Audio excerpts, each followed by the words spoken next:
Hi, gun people. Interesting little article here. There's three articles that kind of come up if you search this. Woman arrested for stealing her husband's guns, and that's what I searched, and I found this one more interesting because it was so slanted toward poor victim women.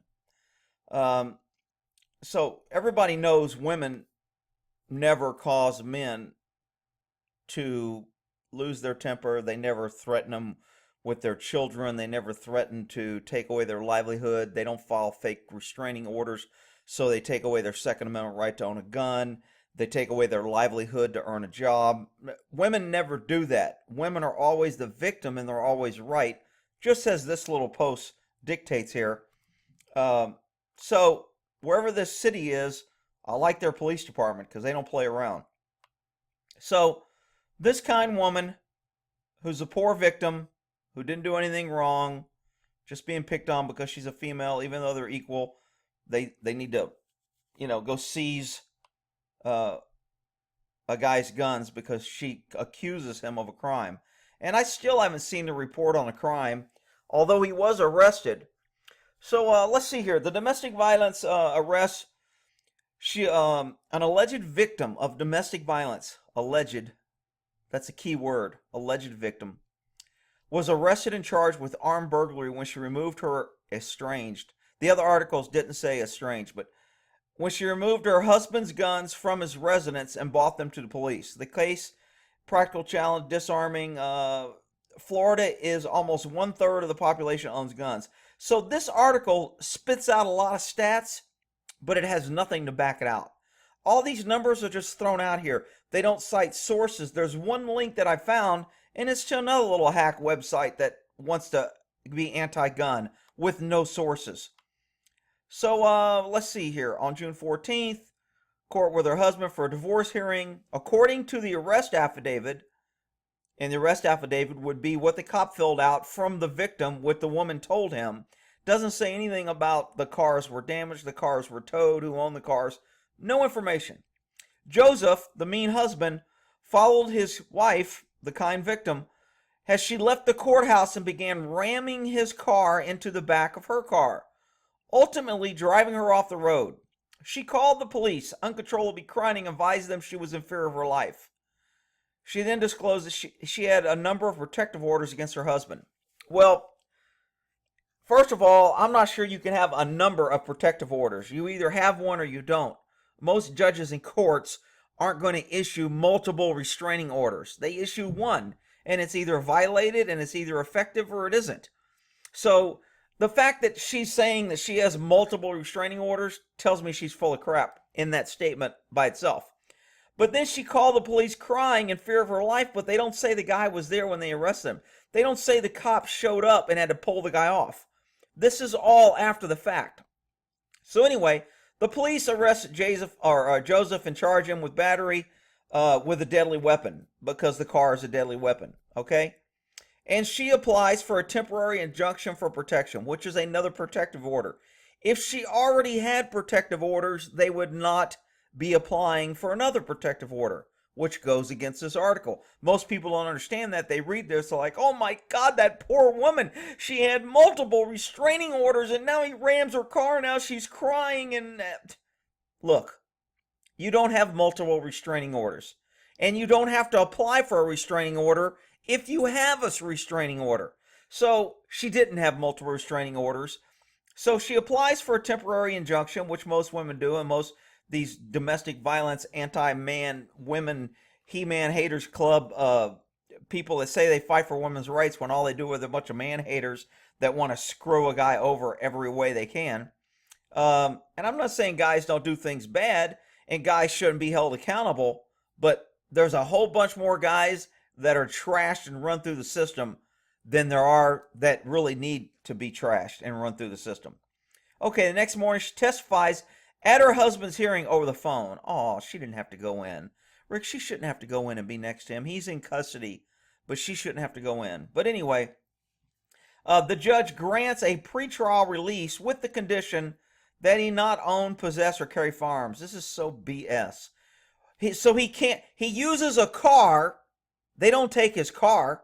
They don't say that you can't have a car. We're going to take your car away. No, no, no, no.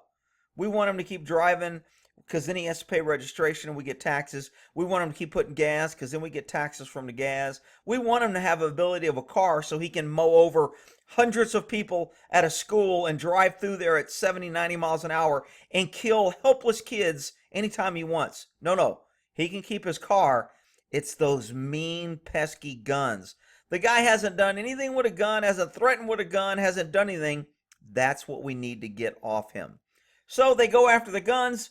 Then after the hearing, the husband, Courtney, this is the poor victim woman, went to her husband's residence, which is not her residence. A lot of people will be like, well, she lives there. No, no, no. He has his own place, and she has never been to the place he's living, which means he's divorced a crazy woman. He's trying to separate from her, and now she's going to his house and stalking him. No, no, Rick, that's not true. She's the victim, and she went over there because she's so scared. She goes and breaks into his house that she's never been to, takes his guns, arms herself with his guns, and then takes him to the police. Oh, Rick, she was just scared. Yeah, that's the actions of a scared woman. I'm going to go break into the person's house that I'm scared of, and I'm going to steal his guns. That's the person. That's really fear.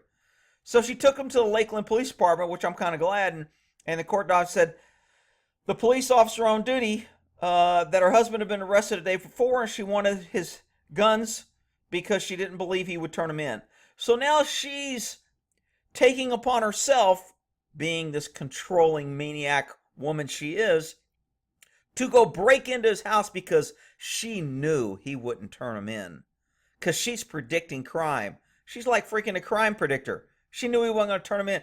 They want her to be a hero now. And now they're playing her out as a victim.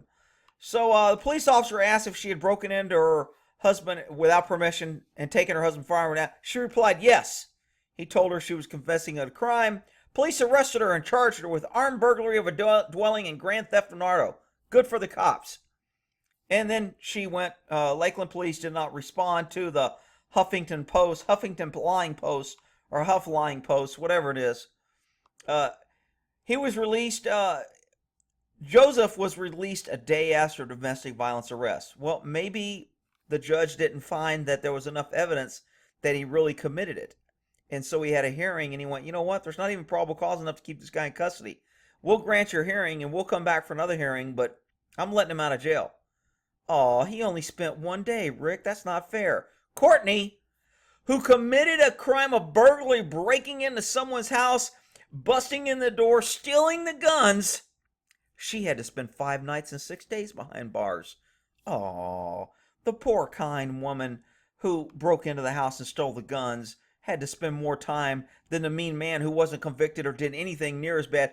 Oh, well, if he did it, if he rammed her with his car, I'm thinking they wouldn't have let him out. I'm thinking they would have took his car. I'm thinking they would have impounded his car, but they didn't. They let him out, and then they put in a standard, let's get the guns, and they wanted to seize his guns or have him turn in his guns. So, this is, let's see, the issue. They go into the issue of domestic violence, order abusers. Notice it says abusers. What happened to alleged abuser? Domestic abusers. Oh, those mean men. They're all abusers. Anybody that owns a gun must be an abuser. Because poor, helpless, defensive women don't do anything wrong, and it's never their fault. Unbelievable. The research shows the abusers are armed. Victims are more likely to be killed. In the U.S., a woman is shot by an intimate partner every 16 hours. That is just a flat-out freaking lie. If there was a woman shot every 16 hours, it would be all over the liberal left media news raising Cain. There are vets that are killing themselves every 21 hours because they can't get care from going and fighting for their country. And there's nothing on the news about it. And you're telling me a woman's getting shot every 16 hours by her partner?